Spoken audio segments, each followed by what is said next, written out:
भूल पाइब हम तोहरो जुदाई के। चल जाइब पिया घरे मेहंदी रचाई के।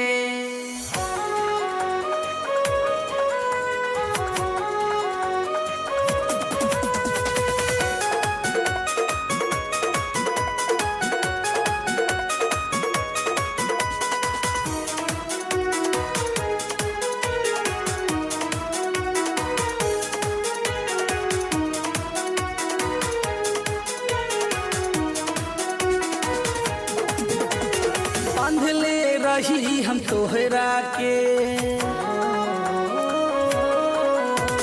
बांधले रही हम तोहरा के सनहिया के डोर से।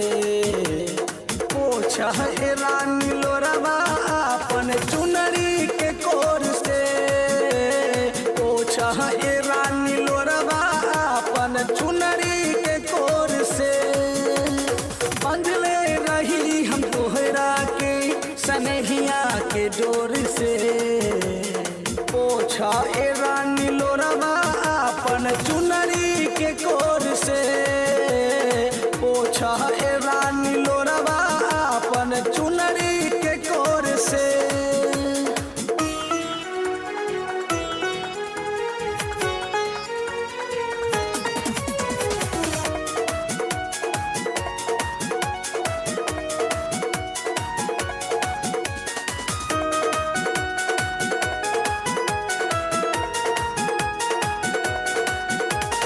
होता बे तोहर शादी और पियवा के घर जइबू।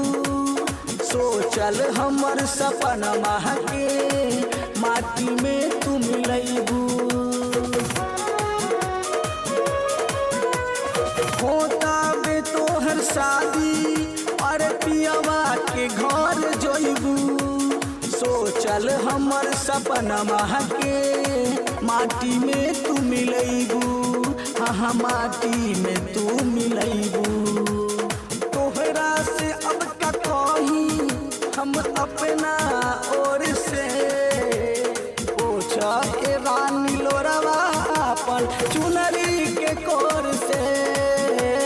पोछा रानी लोरवा अपन चुनरी के कोर से।